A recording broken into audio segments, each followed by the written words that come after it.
আজি লৈ আহিছোঁ পদ্যফাঁকি আৰু গদ্যফাঁকিৰ পৰা অহা কুৱেশ্যনবিলাক মই সলভ কৰি লৈ আহিছোঁ।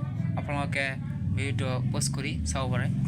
তো ইয়াতে এটা আপোনালোকৰ গদ্য দিয়া আছে। গদ্যৰ পৰা আপোনালোকে কিছুমান কুৱেশ্যন দিয়া থাকিব। এই কুৱেশ্যনবিলাক এনচাৰ কৰিব লাগিব।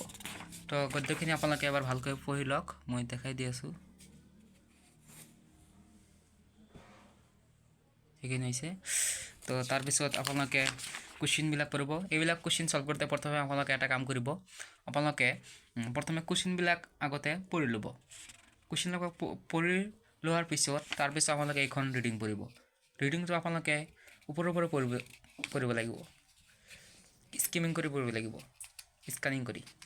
আপোনালোকে জানে স্কিম আৰু স্কেনিং কি? তো ইয়াৰ বিষয়ে যদি নাজানে প্লে লিষ্টত গৈ ভিডিঅ'খন চাই ল'ব। তো আপোনালোকে জানে এইবিলাক আমি স্কেনিং কৰি পঢ়িব লাগিব, স্কিমিং কৰি। তো মই কুৱেশ্যনলৈ গৈ আছোঁ। তো ইয়াতে প্ৰথম কুৱেশ্যনটো হৈছে লিংগে পিক কি?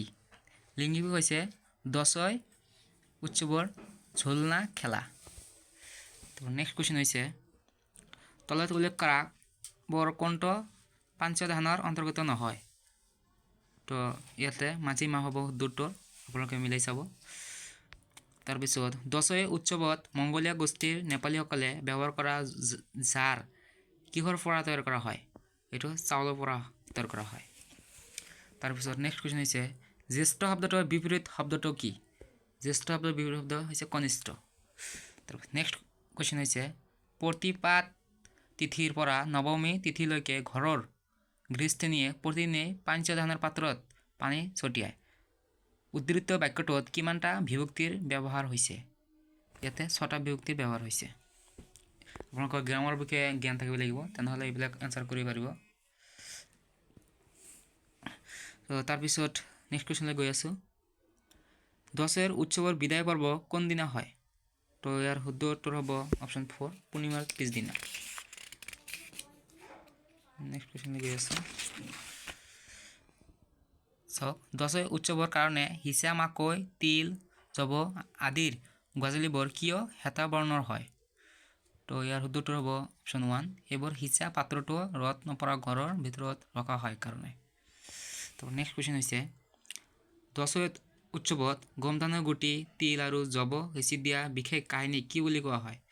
তো অপশ্যন 4 ইয়াতে শুদ্ধ উত্তৰ তপৰি। তাৰপিছত এটা গদ্যাংশ দিয়া আছে তলত, আৰু এটা থাকে, আপোনালোকে পঢ়ি লওক। তাৰপিছত কুৱেশ্যন আছে সলভ কৰিম। মই কুৱেশ্যনলৈ গৈ আছোঁ ডাইৰেক্ট। ইয়াতে ৰজা প্ৰসেনজিৎ সম্পৰ্কে তলৰ কোনটো উক্তি শুদ্ধ নহয়? Option 2 is the correct answer. ৰজা প্ৰসেনজিৎ আছিল মগধৰ নৃপতি। তাৰপিছত এউলন কি? এখন উদ্যানৰ নাম। দিনক দিনে শব্দটোৱে কি অৰ্থ বুজাইছে? দিনৰ পাছত দিন। নেক্সট কুৱেশ্যন হ'ল পৰ্দাবান শব্দটো হৈছে কি? ড্যাছৰ উদাহৰণ সন্ধি। পৰ্দাবান শব্দটো হৈছে এটা সন্ধি।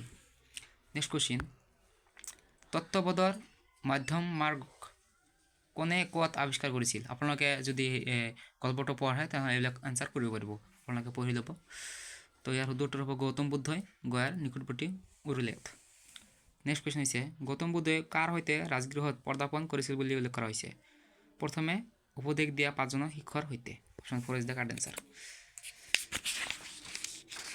তাৰপিছত নেক্সট কুৱেশ্যন হৈছে গৌতম বুদ্ধক কোনে নিজৰ সেনাবাহিনীৰ উচ্চ বজাইছিল? Option 1 is the correct answer Magadh ৰজাই। তাৰপিছত নেক্সট কুৱেশ্যন হ'ল শিশুৰ ভাষা আহৰণ প্ৰক্ৰিয়াটোত গুৰুত্বপূৰ্ণ ভূমিকা পালন কৰে। তো শিশুৰ ভাষা আহৰণৰ প্ৰক্ৰিয়াটোত গুৰুত্বপূৰ্ণ ভূমিকা পালন কৰে পৰিয়ালে। ব্যাকৰণ নিয়মবোৰ মনত ৰখাই এই পদ্ধতিটোৰ পদ্ধতিটো হৈছে ব্যাকৰণ অনুবাদ পদ্ধতি। মনে ৰাখিব, ভেৰি ভেৰি ইম্পৰ্টেণ্ট কুৱেশ্যন।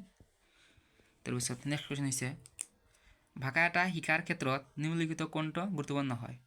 এইটো হৈছে অনুবাদ গুৰুত্বপূৰ্ণ নহয়। নেক্সট হৈছে শিশুক লিখিবলৈ শিকাওঁতে শিক্ষকগৰাকীয়ে কি কৰা উচিত? তো শিশুক লিখিবলৈ শিকাওঁতে শিক্ষকগৰাকীয়ে শিশুক নিজৰ ভাৱবোৰ লিখিবলৈ সুযোগ দিয়া উচিত।